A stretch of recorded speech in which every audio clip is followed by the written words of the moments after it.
Muy buenos días, le damos la bienvenida nuevamente a los hermanos que están en línea, que se están comunicando para recibir la enseñanza de este Shabbat.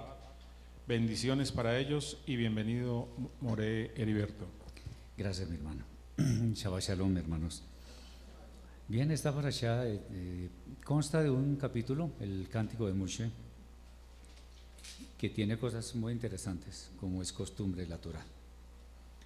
No podemos ver todo el tema, pero sí trataremos de cubrir un par de cosas que me parece que son importantes para nosotros y que hablan en gran manera del tiempo presente. Bien, la primera parte tiene que ver en cuanto a cómo será la enseñanza de la Torah. Y en Devarim 32:2 leemos lo siguiente: mi enseñanza caerá como la lluvia y mi palabra fluirá como el rocío, como llovizna sobre los tiernos brotes y como aguacero sobre la hierba. Entonces la ilustración de lo que tiene que ver con la enseñanza de la Torah, en este texto específicamente, se asemeja al agua que cae sobre la hierba. ¿Y eso cómo es el asunto? Bueno, vamos a ver qué significa eso. Antes de seguir, cuando yo diga algo acá referente a ejemplos o cosas de estilo, no me refiero a la única interpretación que hay. La Torah permite varias interpretaciones. Lo que se requiere es que todas las interpretaciones estén en armonía con el texto escrito. Eso tampoco significa que cualquiera pueda interpretar. Muy bien. Bueno, vamos a ver varias cosas en torno a este texto. El agua, por excelencia, ustedes saben que simboliza la Torah, porque la Torah limpia, purifica y refresca como el agua. El agua es transparente y ello de alguna forma nos dice que sus verdades siempre conducen a lo mismo y no existen cosas ocultas que traten de cambiar su sentido. Esto nos recuerda a los métodos de interpretación de la Torah, Peshat, Remes, Drash y Sod, que todos son consistentes y coherentes. El asunto es que si nosotros tenemos un texto y lo vemos en sentido Peshat, o sea, el sentido simple, ese sentido no se pierde, sino que es la base para las otras formas de interpretar. Entonces la Torah siempre se mantiene en los mismos fundamentos. Así como el agua es indispensable para vivir, de igual manera la Torah, porque la Torah es vida. Por allá dice en alguna parte Etz Haim y la Mahasikim, etcétera, etcétera. Etz Haim significa árbol de vida. Muy bien. Al decir que caerá, se refiere a que la Torah proviene de las esferas celestiales, de las esferas superiores. Por tanto, es confiable y es poseedora de la más grande sabiduría, porque la sabiduría que viene del cielo es la mejor sabiduría. Aquí hay este punto que voy a mencionar, es tomado de algunos libros de los sabios, que dice así: así como la lluvia no crea una nueva planta, sino que solamente desarrolla y madura una semilla o planta ya existente, así también la Torah desarrolla las semillas en el corazón de las personas. Una persona primero debe abocar su corazón y mente al estudio de la Torah, y luego sus estudios rendirán fruto, nada más cierto. Otro tema es que la llovizna sobre tiernos brotes nos habla de una enseñanza que no es gravosa, como la Torah lo ha dicho repetidamente, que la Torah no está en el cielo para que alguien pretenda o crea que es necesario ir hasta allá, o en el fondo del mar, donde también es dificultoso, sino que está en nuestra boca y en nuestro corazón para que la cumplamos. En el fondo también nos está diciendo, si la tenemos acá cerca es porque es fácil de cumplir, entonces no la compliquemos. Entonces no es gravosa, sino es fácil de llevar, y además la Torah no daña, sino que fortalece. Además, los tiernos brotes recuerdan a quienes son como niños para recibir las enseñanzas. A mí me gusta mucho esa actitud. Cuando hay personas que quieren aprender Torah, genuinamente dejan que haya alguien que les enseñe. o sea, están dispuestas a que se les enseñe. Y en lugar de controvertir, lo que hacen es preguntar y en gran manera se admiran del conocimiento que están recibiendo. Esos son como los tiernos brotes. También, obviamente, de quienes están comenzando, independientemente de la edad que tengan, están comenzando a recorrer las sendas que nos permiten disfrutar de las delicias que están inmersas en la Torá. El aguacero o multitudes de gotas sobre la hierba nos enseña que la abundancia de la enseñanza de la Torá vendrá sobre quienes son semejantes a la hierba. ¿Cómo es esto? Bueno, la hierba tiene algunos atributos que es bueno entenderlos porque el Eterno está mencionando la hierba. Ustedes se dan cuenta que la hierba es muy pequeña comparada con los árboles, con otras plantas, las plantas que tienen flores, etc. La hierba es muy pequeña. Eso también nos recuerda a quienes empiezan a aprender de las enseñanzas de la Torá, que en alguna forma parecen pequeños a los ojos de los demás.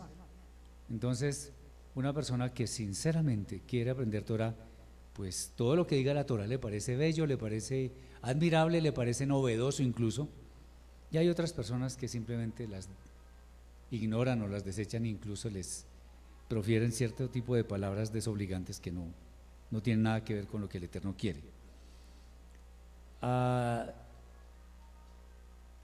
Normalmente, no digo normalmente, sino en ciertos círculos de la humanidad,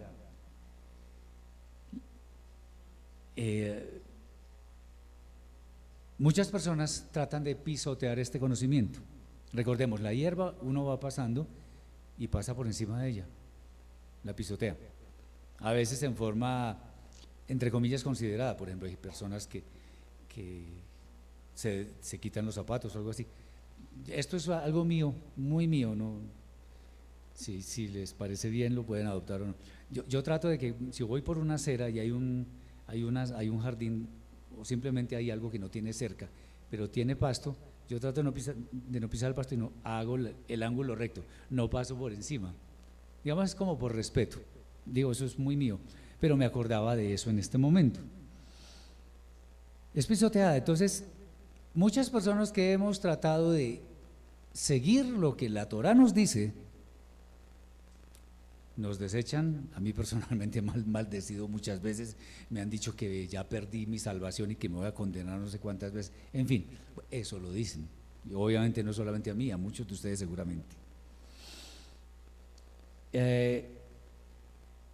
Cuando nosotros no negociamos los principios de la Torá, vamos a ser personas impopulares, vamos a ser personas, perdónenme el término, fastidiosas a los ojos de los demás.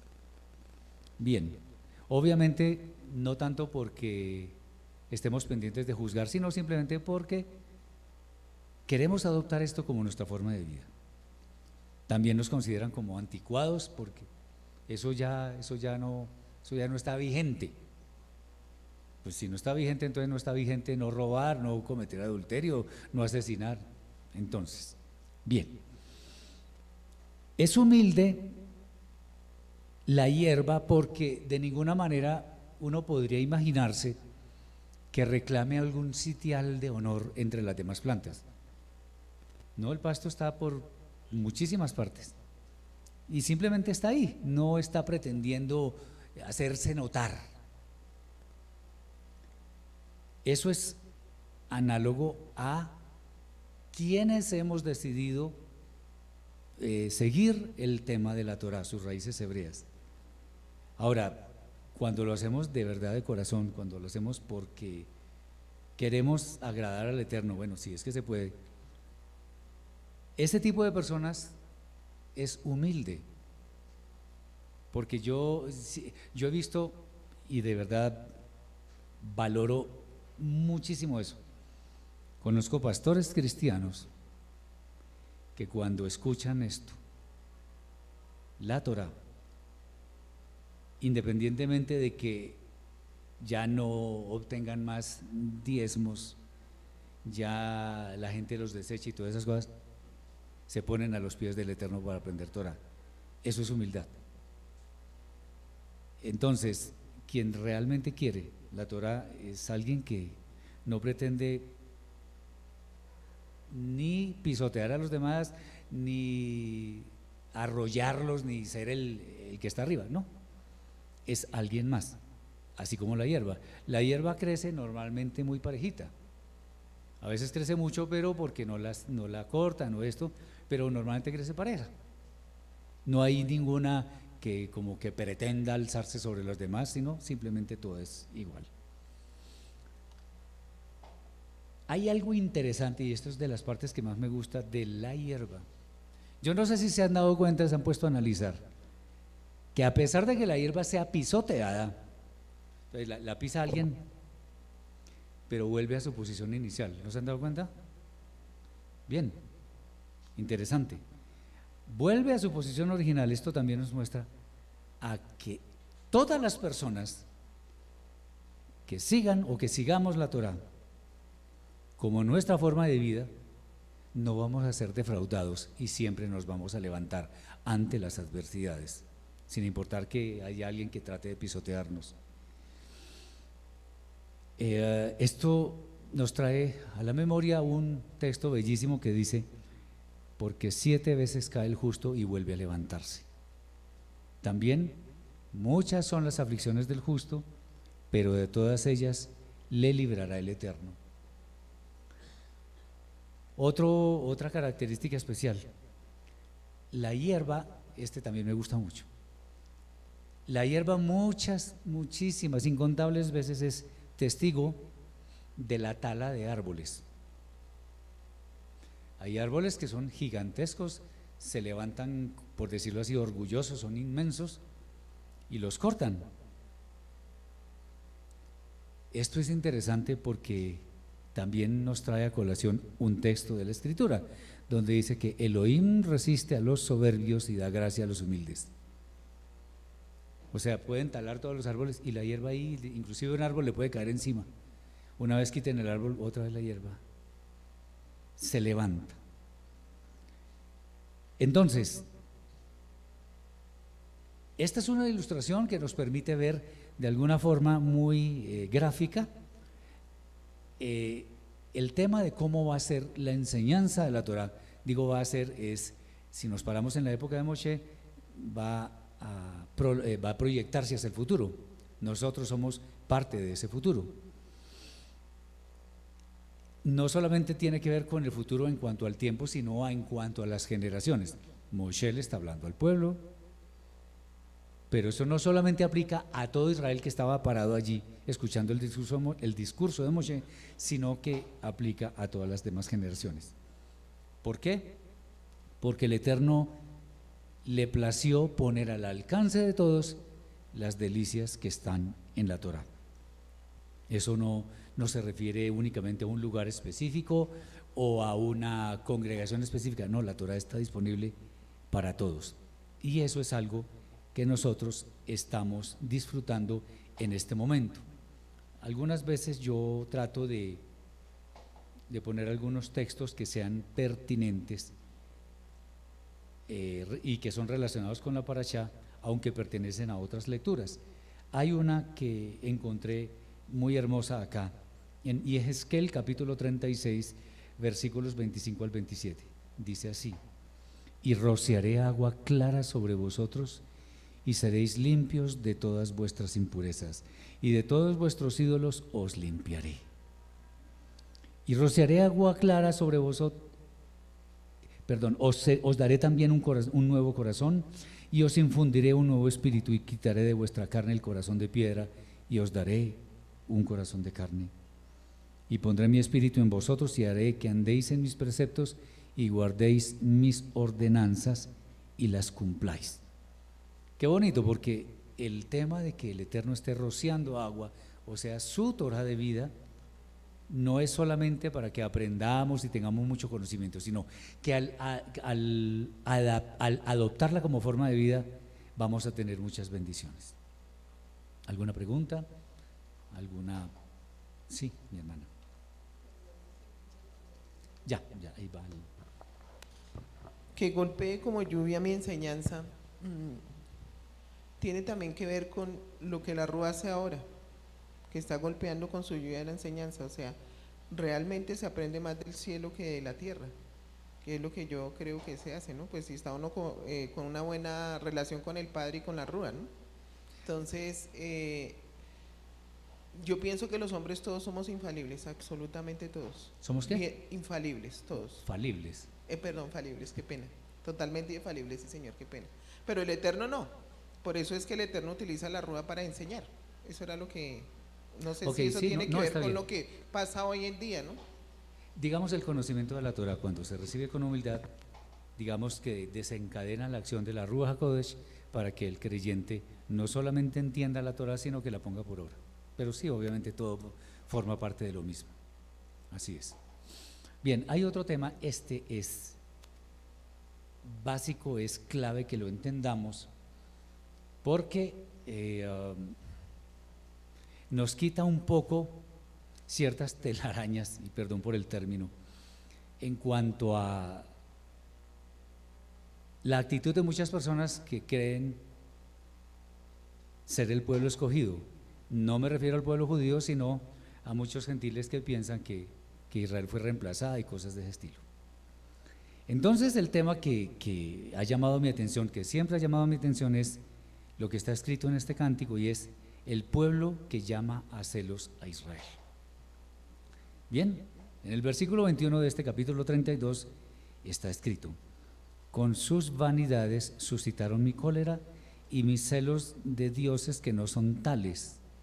Por eso yo los provocaré con cualquier pueblo sin importancia.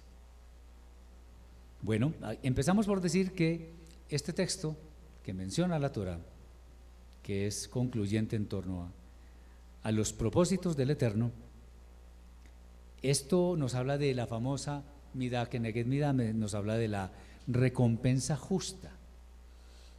Si el pueblo llama al Eterno a celos, el Eterno va a hacer lo mismo, no por desquitarse, porque es que en realidad Él no necesita eso. El Eterno no necesita revanchas ni nada de eso.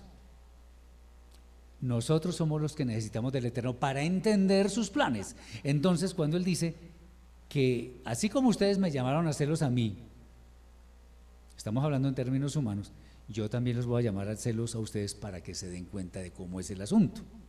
Bien, ¿por qué llama celos el Eterno al pueblo de Israel? Porque Israel ha cometido muchas, incontables abominaciones que hayan sido provocadas por las demás naciones.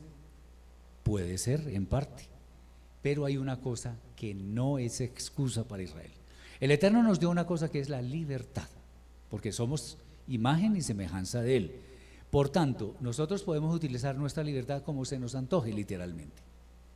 Pero el problema es que el Eterno, digámoslo así en términos humanos, el Eterno esperaba que su pueblo utilizara la libertad para adorarle, para obedecerle, para hacer su santa voluntad, que es buena, agradable y perfecta. Eso era.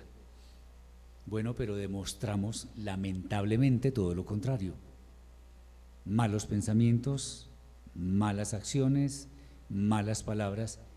¿Y qué ha pasado? Eso nos ha llevado al lugar que estamos en este momento, donde el mundo ya no resiste más maldad porque está colmado de maldad. Muy bien.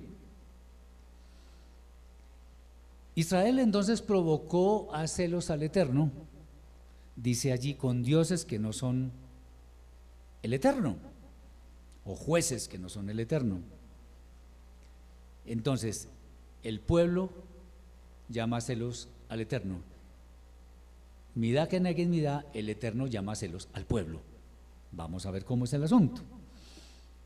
Ahora, no se trata de que el Eterno llame a celos al pueblo de Israel para que Israel sufra y sea vilipendiado y sea humillado. No. Lo está llamando celos para que reaccione y se dé cuenta. Por ahí dice un dicho, ¿cómo es? Nadie valora lo que tiene sino hasta que lo pierde. Más o menos es eso. Ustedes me están despreciando a mí, entonces se van a dar cuenta qué significa eso. ¿Y para qué llamarlo a celo? Pues para que el pueblo de Israel vuelva al Eterno. No es para que se vaya por ahí ni nada, porque el Eterno no quiere desechar a Israel. Es más, nunca lo ha desechado. Pero Israel no ha correspondido con las dádivas, bendiciones y promesas que el Eterno le ha hecho, porque ha hecho mucha maldad. Aclaro, no todo el pueblo de Israel.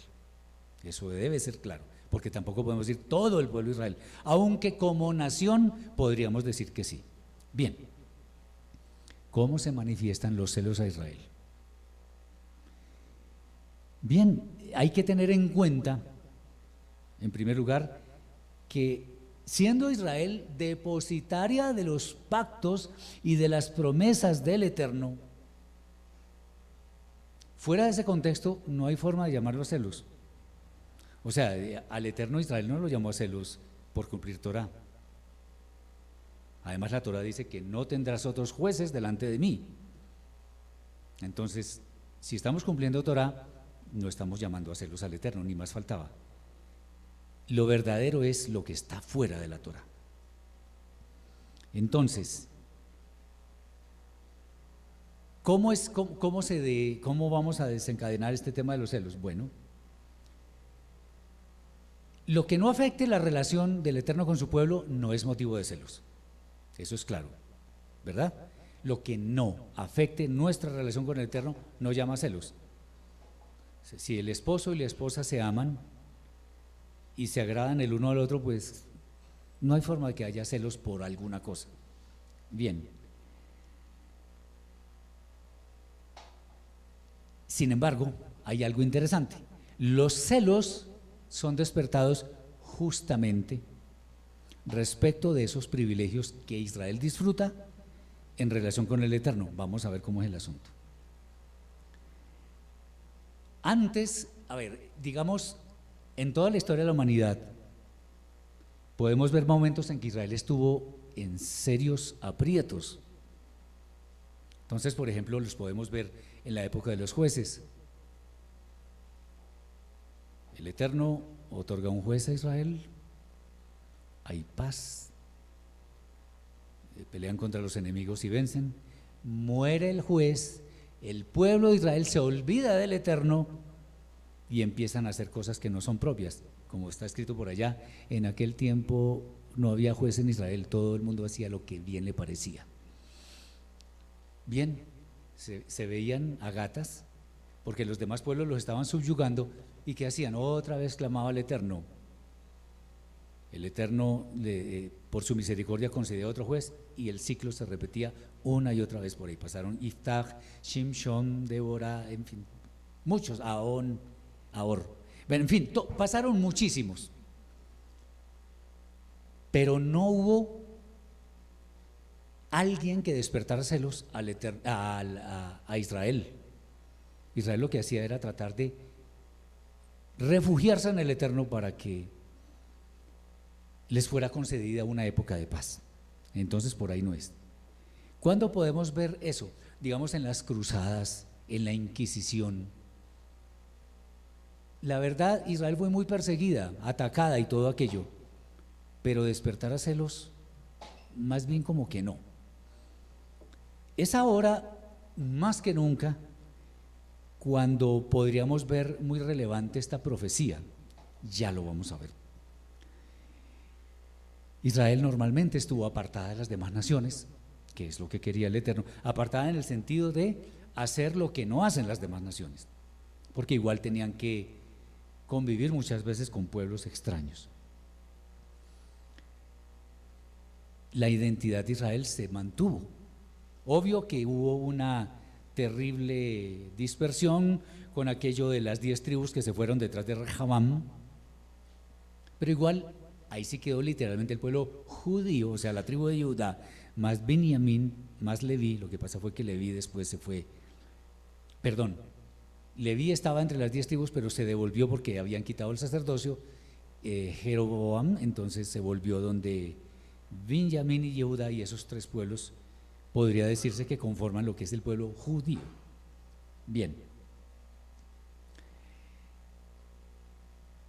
En el transcurso de la historia ha habido momentos en que hay personas, casi que en forma aislada, que quieren ver la revelación de la Escritura, quieren más de lo que el pueblo escogido quiere. Pero como les digo, no fue masivo. Sin embargo, en esta época sí. Uno ve personas de diferentes movimientos religiosos, claro, desde hace años, no es hoy, sino hace unos años, pero podemos decirlo hoy en día. Personas de los movimientos cristianos, testigos, inclusive agnósticos, católicos, sé de musulmanes también, que han querido conocer la Torá de vida. Eso es algo que nunca se había visto antes en una forma tan masiva.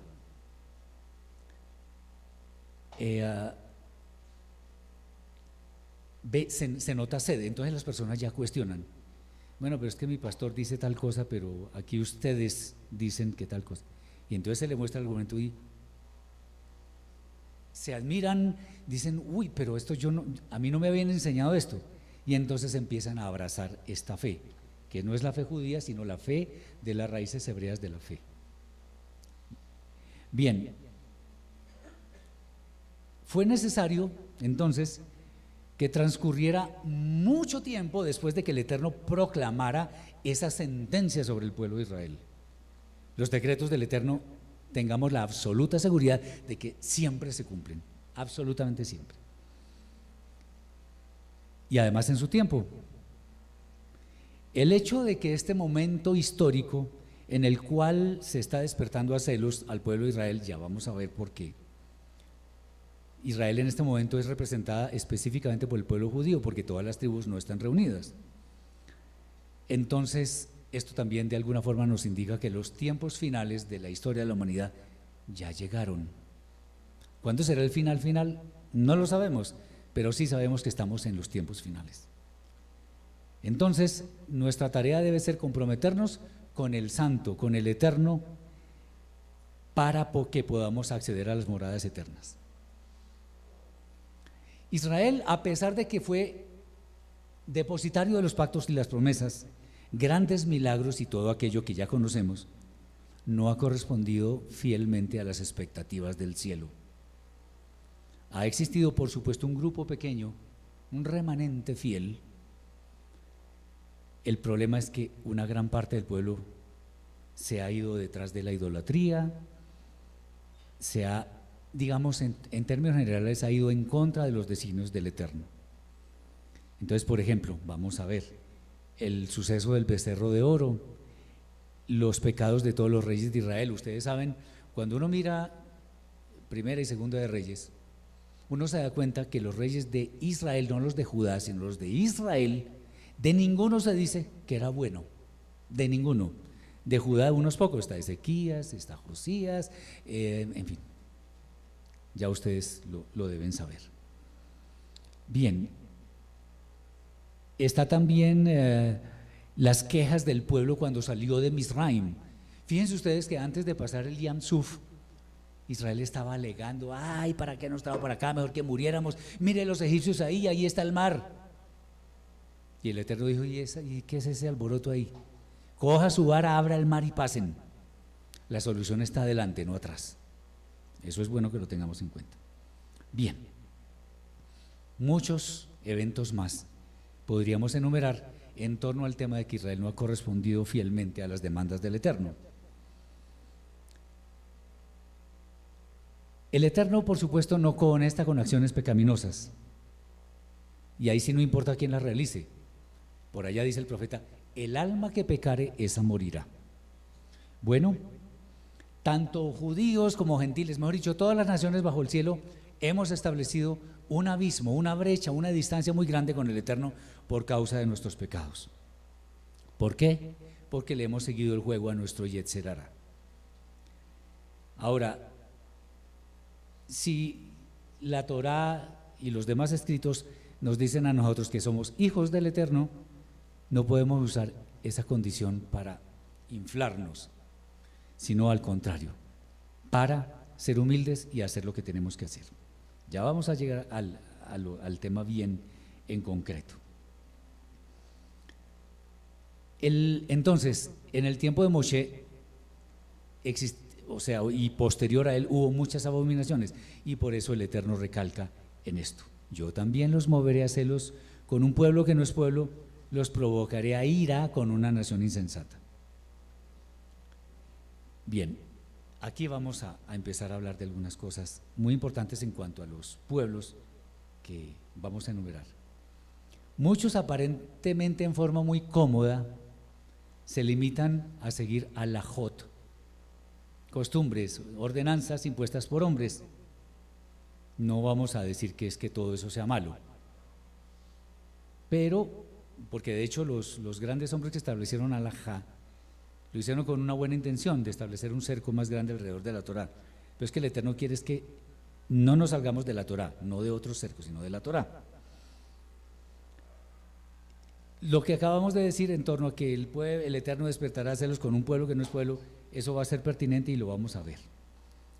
De pronto, una gran parte del pueblo judío cree que con todas esas normas y con todos los rituales y todo eso van a alcanzar el gozo del Olam Jabá. Bueno, la verdad es otra, muy distinta. Vamos a ver por qué. Y aquí es donde queremos entrar ya casi en materia. ¿Cuál es el pueblo que va a cumplir la profecía mencionada? Ya se cumplió esa profecía, y si no se ha cumplido, ¿cuándo se cumplirá? De acuerdo con los tiempos que ya les he comentado, ninguna nación se ha levantado a llevar a celos a Israel. Al contrario, los Yehudim, los judíos, han cerrado filas ante muchos pueblos que han intentado destruirlos con razones que no son santas. Y estos ejemplos los podemos decir para comentar cómo es el tema de las persecuciones. Entonces, por ejemplo, el ataque de Amalek, que fue traicionero. ¿Se acuerdan cuando Moshe levantaba los brazos y que Aarón y Hur le ayudaron para que vencieran a Amalek? El intento de asimilación por parte de Antíoco IV en la época de los Macabim, las persecuciones estilo Inquisición, llamada es que Santa Inquisición, los intentos de exterminio por parte de Hitler, los señalamientos realmente descarados acerca de muchos crímenes sin pruebas por parte de muchos países en el seno de la Asamblea de las Naciones Unidas. Hay muchos ejemplos. Entonces, lo que hizo Israel fue organizar su defensa, no por celos, sino por conservación de su pueblo. No sé si ustedes recuerdan lo que sucedió en la Guerra de los 6 días, que seis países árabes atacaron a Israel, comandados por Egipto y todo aquello. A Israel no le quedó otra que armarse hasta los dientes y dijeron, creo que era Moshe Dayan el que estaba en ese tema, y les dijo: pues nos armamos hasta los dientes y nos vamos a ir en todos los aviones bombarderos que tengamos y vamos a estar todos en el aire. Se dirigieron a Siria y, como tenían el suficiente armamento, le dijeron a las Naciones Unidas: si ustedes antes de 1 hora no decretan que estos 6 países se rindan y se replieguen, vamos a destruir Damasco y no va a quedar nadie sobre la faz de la tierra. Y estamos apuntando a Damasco en este momento, ustedes verán. Se rindieron los 6 países. Pero esa era supervivencia, y peor en Yom Kippur, que pensaron que, no, claro, el día de recogimiento, esos tipos van a estar ahí orando y llorando y no sé qué. Ese es el día perfecto para atacarlos. La sorpresa fue que, como el pueblo judío sabe que primero está la defensa de la vida, se armaron otra vez y en un día acabaron con los rivales. Muy bien. ¿Cuándo va a ser entonces ese cumplimiento del pueblo que llama celos? Entonces, en el tiempo de Moshe no podía ser, porque el pueblo estaba unido en torno al Eterno. Además tenían a su líder Moshe, después a Yoshua. La época de los jueces, como ya la mencionamos, tampoco parece ser el tiempo, porque la Torá recientemente estaba proclamada y todavía se tenían las tablas, etcétera. Y los enfrentamientos con los demás pueblos no fueron por celos, sino por supervivencia. La época de los reyes tampoco nos marca algún pueblo que haya tratado de llamar a celos al pueblo del Eterno. De hecho, Israel estaba en su esplendor, especialmente en los reinados de David y el rey Shlomo. Por el contrario, Israel llamó a celos a otros pueblos por su magnificencia, la sabiduría, por lo que había en ese pueblo. Bien, en la Edad Media, cuando hizo la aparición la tal Inquisición, el pueblo judío fue terriblemente atormentado por la Iglesia Católica, de la cual tuvo que huir. Eso tampoco fue por celos. Acuérdense que había 3 opciones para los judíos cuando empezaron a amenazarlos. Tenían 3 opciones: una, la muerte; otra, el exilio, pero el exilio sin ninguna posesión. Eso fue lo que hizo Cristóbal Colón y otros. Y la tercera era la conversión obligatoria al catolicismo, de manera que la forma de demostrar que se habían convertido era comiendo cerdo. Por eso hay un libro bellísimo que les recomiendo que lean alguna vez, que se llama La gesta del marrano. Léanlo y se darán cuenta la belleza de las acciones del pueblo judío por conservar la Torá y su legado. Es un libro que conmueve. Ellos hacían rituales católicos y tenían, ¿cómo se llama eso? Como caletas, túneles, y allá celebraban Pesaj, celebraban Shavuot, todo a la mejor forma de la Torá. Lean ese libro, La gesta del marrano. Bien, estos son solo unos ejemplos. Entonces eso lo que nos muestra es que las palabras proféticas de Moshe en su cántico iban a ser al final del tiempo, cuando Israel se ha multiplicado en gran manera sobre la faz de la tierra. También hay que decir que esa profecía, esa promesa iba a resultar efectiva cuando el pueblo de Israel en cierta forma estuviera como muy segura, muy tranquila en todo su digamos, en su arsenal de doctrina, de alajá y de todas esas cosas. Y al creer que estos son los caminos para encontrar a la eternidad, entonces seguramente van a creer que ese es que van a estar tranquilos. Entonces, el tiempo es ahora. ¿Y por qué? ¿Qué significa despertar a celos? ¿Por qué se ha de sentir celos? Bueno, los celos, dicho de una forma muy, muy normal, son como un sentimiento que se despierta cuando alguien posee lo mismo que nosotros poseemos, pero creemos que ese alguien no lo puede utilizar. También puede haber celos cuando sentimos que estamos a punto de perder algo o alguien muy preciado, de hecho que lo consideramos nuestro, y sentimos por dentro que nos van a quitar a eso o a ese alguien. Esto se da en buena medida en el matrimonio y en otras relaciones cercanas. Celos. No vamos a hablar de que el celo del Eterno por su Torá, eso es diferente al celo que se despierta cuando sentimos que algo nuestro está en peligro. O lo otro se manifiesta en forma como de envidia. Yo puedo tener tales concesiones por parte de una empresa, y ese tipo porque también las tiene, ¿a cuento de qué? Bien, habría que analizar entonces qué es aquello tan preciado que el pueblo judío, hablemos del pueblo judío, que es el que representa en gran medida al pueblo de Israel, considera como suyo y que nadie más puede considerarse apto para apropiarse también de eso que el pueblo judío considera suyo. Y ese algo no es nada más y nada menos que la Torá. La Torá es el distintivo de Israel, con todo lo que implica, o sea, sus interpretaciones, su liturgia, sus tradiciones, todo lo que suponga una relación en términos de lo que la Torá dice, no de lo que los hombres digan, sino en términos de lo que está escrito. De ahí lo importante que es que aprendamos el idioma hebreo. En nuestros días estamos hablando de ahora y hace, no sé, 20, 30 años, se ha presentado un fenómeno que cada vez toma mucha más fuerza, y es el paso de los profesantes de la fe de otras religiones a la fe del judaísmo. Muchas personas buscan hacerse judías, especialmente después de haber dado como un paso intermedio, conociendo a Yeshua, nacido en Betlehem. Por causa de esas enseñanzas que residen en el judaísmo, entonces, haber llegado a esa religión, muchas personas sienten seguridad. Sin embargo, el camino es otro, como lo vamos a ver. Y para entender lo que queremos analizar, ahora sí, vamos a ver cuál es el pueblo que cumple con esas características que estamos estudiando. Y para ello hay que enumerar en cierta forma los pueblos que existen. El primero, el pueblo judío. Es claro que el pueblo judío no se llama a sí mismo a celos.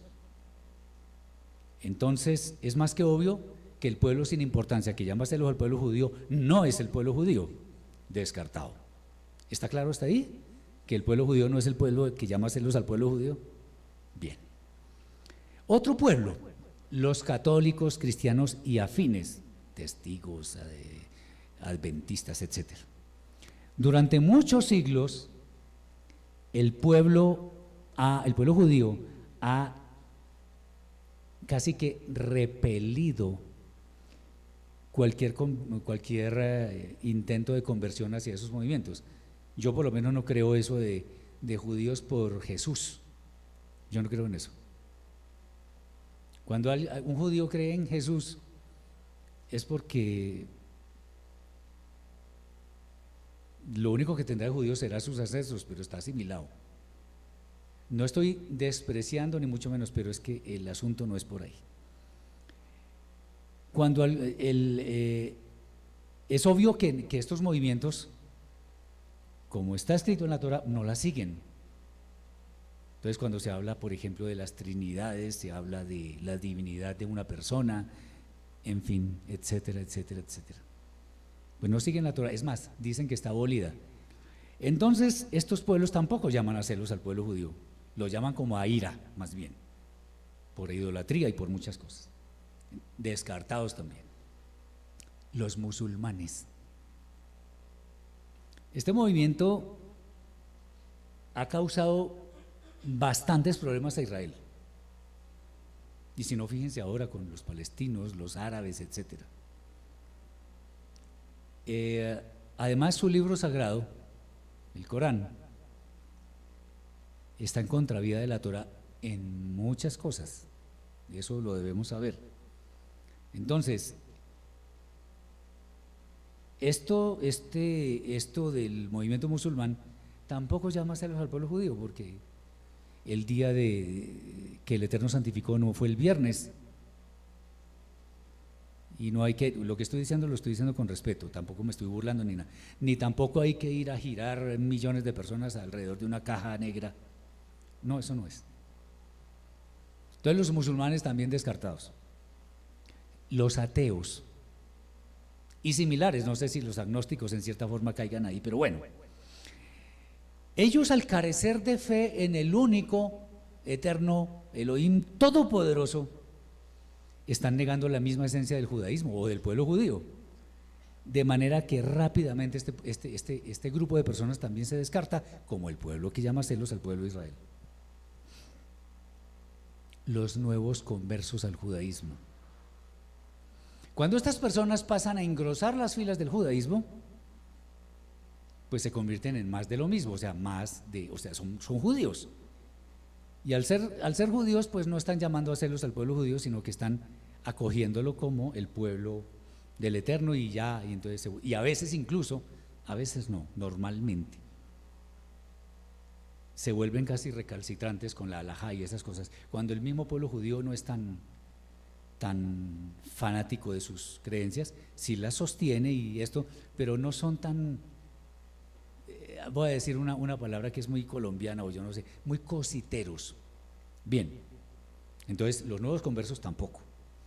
Los profesantes de otras religiones, entonces estamos hablando de hinduistas, budistas, etcétera, etcétera, etcétera. Pues el pueblo judío ve una gran cantidad de idolatría porque allá son politeístas.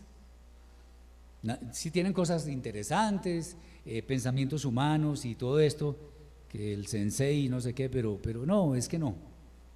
Entonces, al ver idolatría y al ver cosas que son basadas en pensamientos humanos, tampoco, entonces eso también descartado. Muy bien. Hemos dejado sin mencionar entre todos estos grupos a una facción muy especial, y son los creyentes en Yeshua de Nazaret, como el Mashiach de Israel, sean o no sean judíos. Este grupo en particular ha adoptado la Torá por convicción y por amor al Eterno. De acuerdo con lo establecido por el Rebbe Yehoshua, han venido a adquirir la misma condición del pueblo judío. Y si no lo creemos, aquí dice, vamos a mirar. En la carta a los Efesios capítulo 2 versículos 11 y siguientes dice: por tanto, acordaos de que en otro tiempo vosotros los gentiles biológicamente erais llamados sin circuncisión por la llamada circuncisión hecha por manos en la carne. En aquel tiempo estabais sin Mashiach, alejados de la ciudadanía de Israel y ajenos a los pactos de la promesa y sin esperanza y sin Elohim en el mundo. Pero ahora en el Mashiach Yeshua, vosotros que en otro tiempo estabais lejos, habéis sido hechos cercanos por el alma de Mashiach. Y más tarde dice, en el versículo 19, para no alargar: así que ya no sois extranjeros ni advenedizos, sino conciudadanos del pueblo escogido y miembros de la familia de Elohim, edificados sobre el fundamento de los apóstoles y los profetas, los Neviim, siendo la piedra del ángulo mismo Yeshua el Mashiach. Ok. Aunque los escritos nos dicen claramente que tenemos la misma condición, cuando dice que somos conciudadanos, es porque tenemos los mismos derechos y deberes. Así como el Eterno perdonó al pueblo de Nínive por la predicación del profeta Ioná, así como en el día de Shavuot hubo una explosión de espiritualidad y muchos glorificaban al Eterno por medio de su Ruach HaKodesh, así como sucedió en esas épocas. Es bueno decir que al ser conciudadanos y tener los mismos derechos, esa condición, por muchas personas del pueblo judío convencidas de lo que ellos estudian, no toleran eso. Este grupo de creyentes en el Mesías de Israel, en Yeshua, muchas veces es tildado de falso judaísmo, entonces habla de cristianos con kippah y otras cosas. Y esto sobre todo por las corrientes más ortodoxas. Hay corrientes judías, hay muchas, hay judaísmo, el hasídico ultra ortodoxo, está también el conservador, está el liberal, reconstruccionista y el reformista. No todos tienen esta opinión. De hecho, muchos, conocen a Yeshua al menos intelectualmente. Yo los he visto y dicen que Yeshua fue un judío que cumplió muy bien la Torá, pero no creen en él como Mesías. Ok, está bien. Entonces, muchas veces se tilda a este grupo casi de hipócritas o desviados de la fe auténtica. El tema es que este grupo, en casos muy variados, adopta con frecuencia buena parte de la liturgia y buena parte de las costumbres del judaísmo tradicional. Y ha entendido que no es por una condición externa que se adquiere la bendición de entrar en las moradas celestiales, puesto que, como dice el Rav Shaul, el judío verdadero no es en lo exterior, sino en lo interior. Romanos 2:28 y siguientes. Además, estos creyentes han sacado a la luz no pocos errores, equivocaciones o excesos del judaísmo tradicional, especialmente en asuntos doctrinales.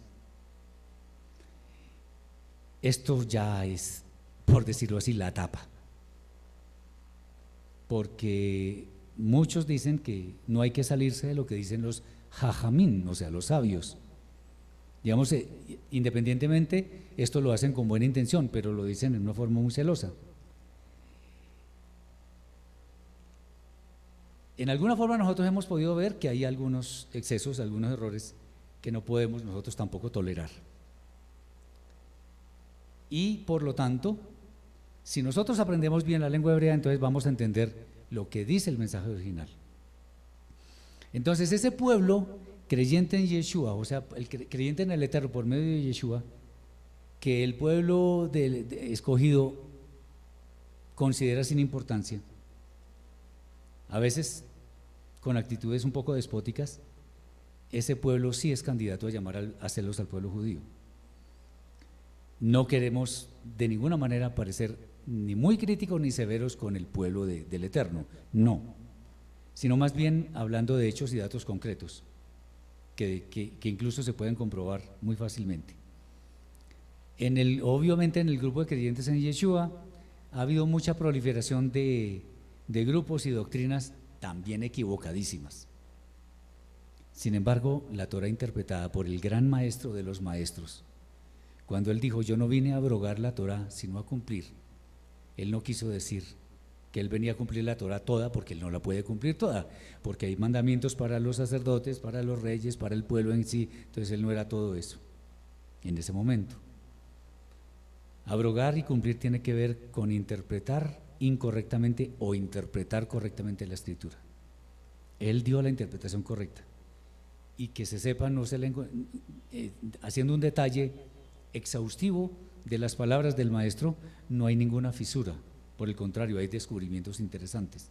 ¿Se acuerdan de aquello cuando él dice: yo soy el camino, la verdad y la vida, nadie viene al Padre sino por mí? Alguna vez explicamos acá que uno cambiando de lugar, pero ahí el orden de los factores no altera. En lugar de decir yo soy el camino, la verdad y la vida, uno puede decir yo soy la verdad, la vida y el camino. Verdad se escribe con Aleph, vida se escribe con Het, camino se escribe con Dalet. Aleph, Het, Dalet, Ejad. Cuando él dijo el Eterno y yo somos Ejad, no estaba diciendo que él era el Eterno, de ninguna manera. Es como cuando yo digo que mi esposa y yo somos Ejad, pero mi esposa es mi esposa y yo soy yo, pero los dos somos uno. Ok. Si nosotros abrimos nuestra mente, nos damos la oportunidad de abrir nuestra mente.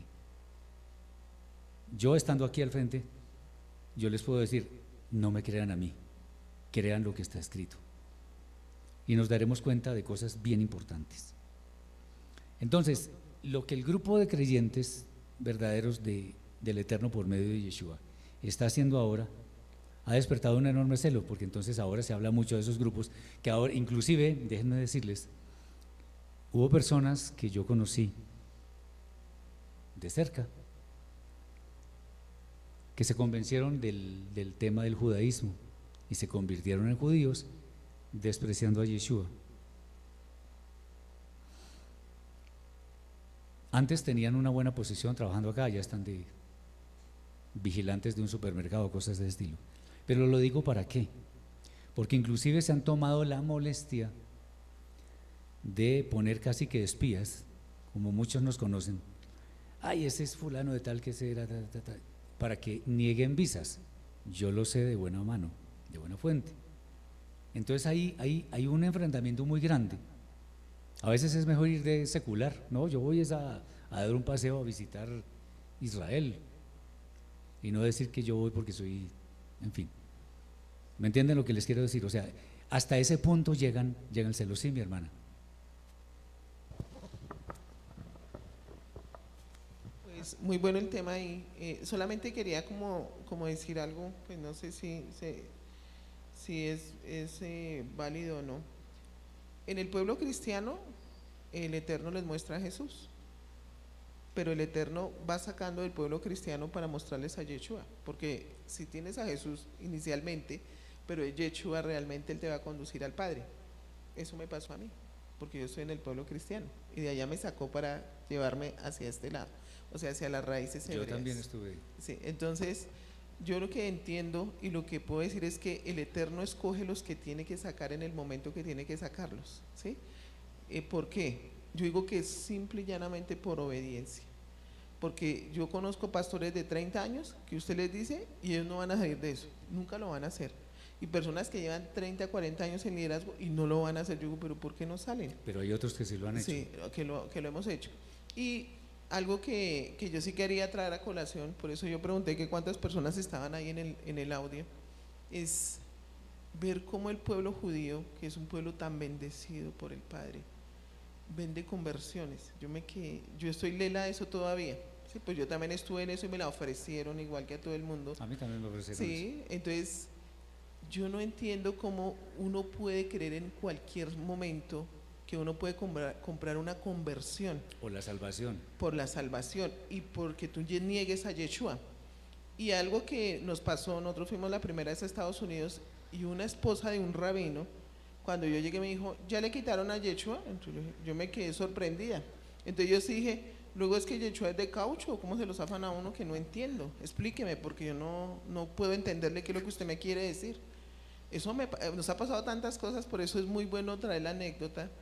Pero yo pienso que cuando Yeshua realmente está con uno y la rúa, pues uno empieza es como como a digerir, a mirar como todos los movimientos que pasan. Es lo que yo puedo decir ahora. Amo el pueblo judío, amo el pueblo de Israel, porque realmente el pueblo del Eterno es el pueblo de Israel, que Yeshua es judío hasta los dientes, eso también tengo que decirlo, porque Yeshua es viene de la tribu de Judá, y él dice muy bien ahí en Juan donde dice, la salvación viene a través de los judíos, él dice claro ahí, nos lo ofrece de esta manera. Sí, hay que adoptar muchas cosas que son, él mismo le va diciendo a uno cuáles se deben adoptar y cuáles son correctas, o sea, la misma rúa le va diciendo a uno. Nosotros no nos las sabemos todos, pero ahí vamos todos.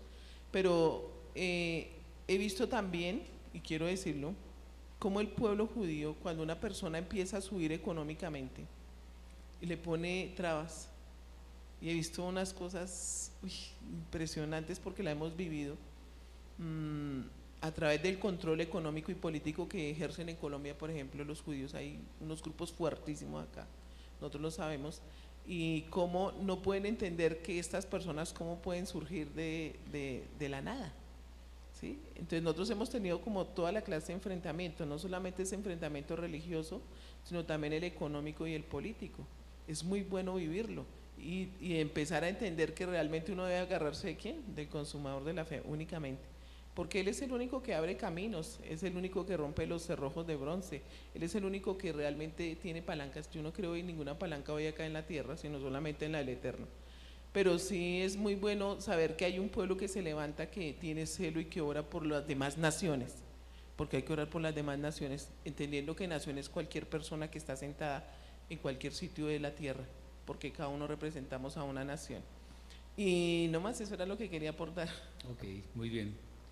De hecho, me faltó mencionar algo. Miren,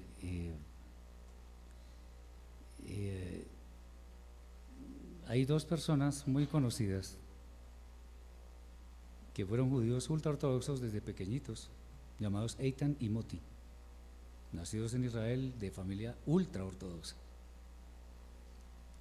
de Talmud, de Zohar, de Alajá, mejor dicho. Yo no sé cómo fue el asunto, pero conocieron a Yeshua y se salieron de todo eso. Ni kipá usan.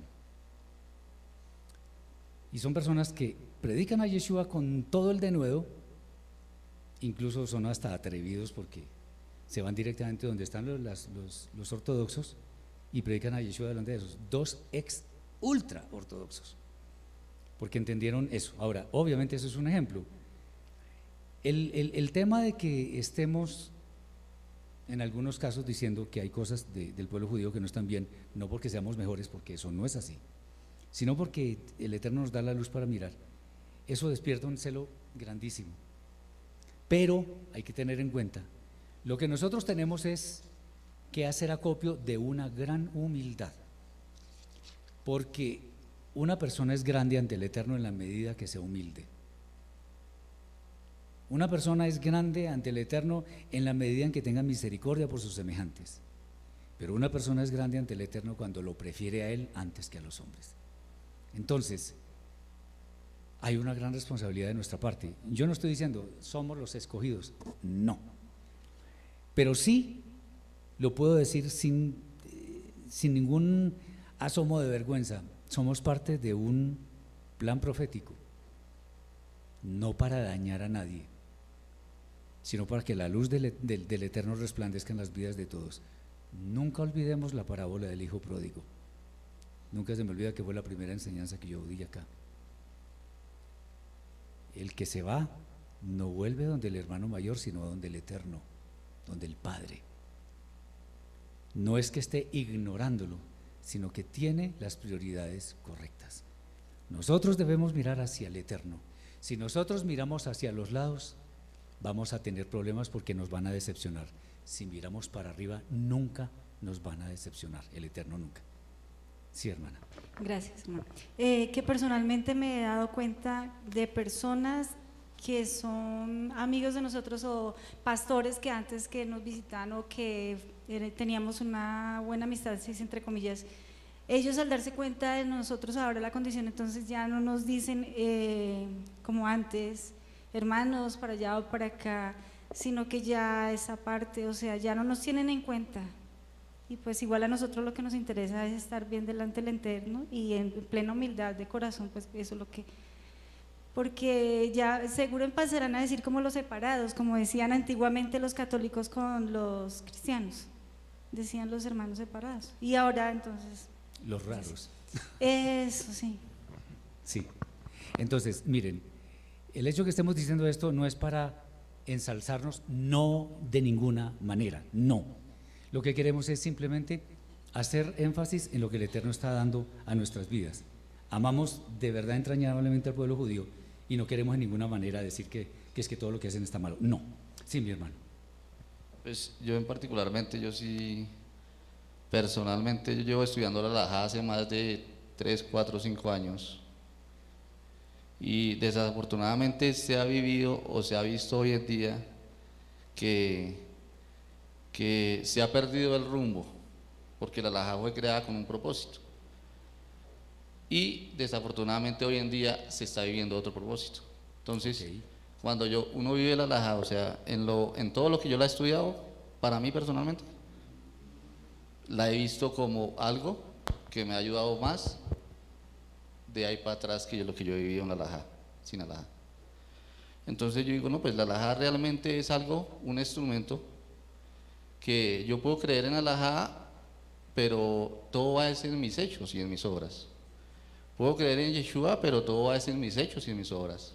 Así es. Porque si no se convierte en mi teoría, sé mucho de Yeshua, o sé mucho de Torah, o sé mucho de halajá, pero al final no digo nada. Muy bien. Entonces, en lo que yo he entendido personalmente, para mí, realmente es algo que he experimentado, que lo he sentido de forma que cuando la persona dictó esa ley o esa halajá, lo hizo con un buen propósito. Lo mismo cuando la persona dictó la ley que conocen como Benei Noah, que hoy en día se ha malinterpretado, lo hizo con un buen propósito. Pero hoy en día están enseñando otras cosas o están obligando que lleguen a un punto un racismo o algo que convierten y todo lo están, llamámoslo satanizando o lo están volviendo malo. Pero desde un punto de vista, cada quien que aprenda o lo quiera hacer, lo va a entender de corazón y es bueno.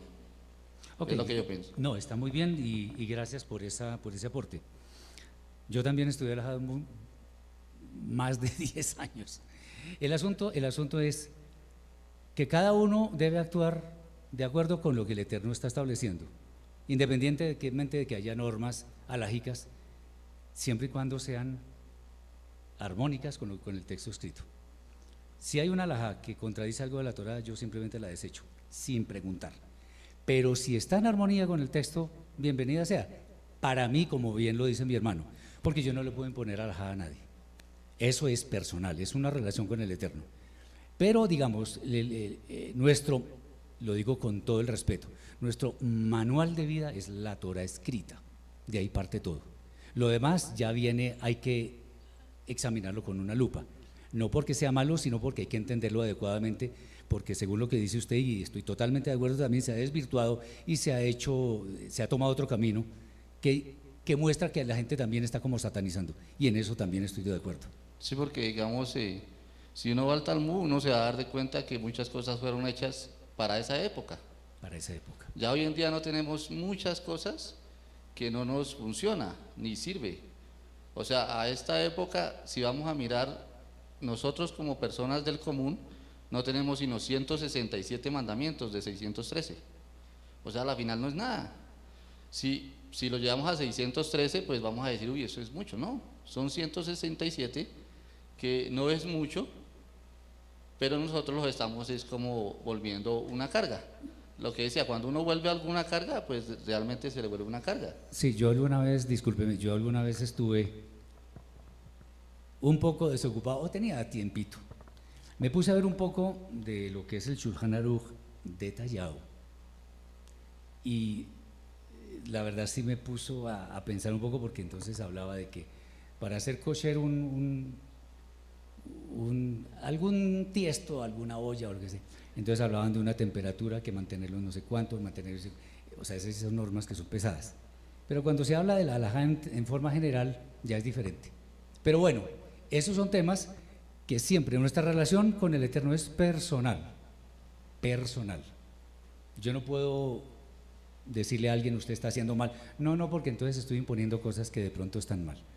Tenemos que estudiar, tenemos que meditar, como dice el libro de Yoshua, nunca se apartará de tu boca este libro de la Torah, sino que meditarás y guardarás todo lo que en él está escrito, porque entonces harás prosperar tu camino y todo te saldrá bien. Por último, Jafat. Sí, adelante. Pues porque yo me puse a estudiar esa parte y me di cuenta de muchas clases de grupos ortodoxos, mesiánicos, cristianos, y habían mesiánicos que me salían con cosas raras. Entonces yo me puse a estudiar la halajá bien y me di cuenta que realmente estas personas están adoptando costumbres que uno va, o sea, eso es como cuando uno estudia la ley aquí en Colombia. El abogado, cuando estudia la ley y sabe, pues no le meten los dedos a la boca.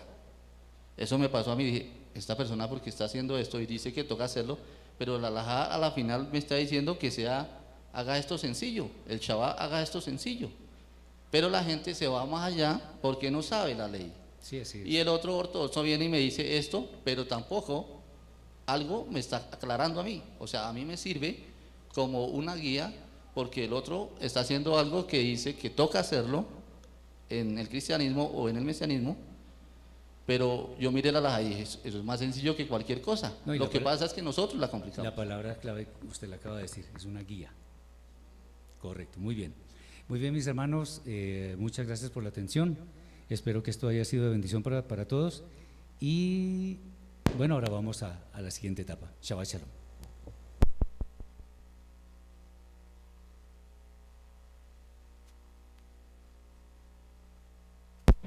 Muchas gracias, mis hermanos, por estar en línea. Los esperamos. Hoy es importante aclarar que no va a haber clase de hebreo, dado que mañana iniciaremos la fiesta de Sukkot.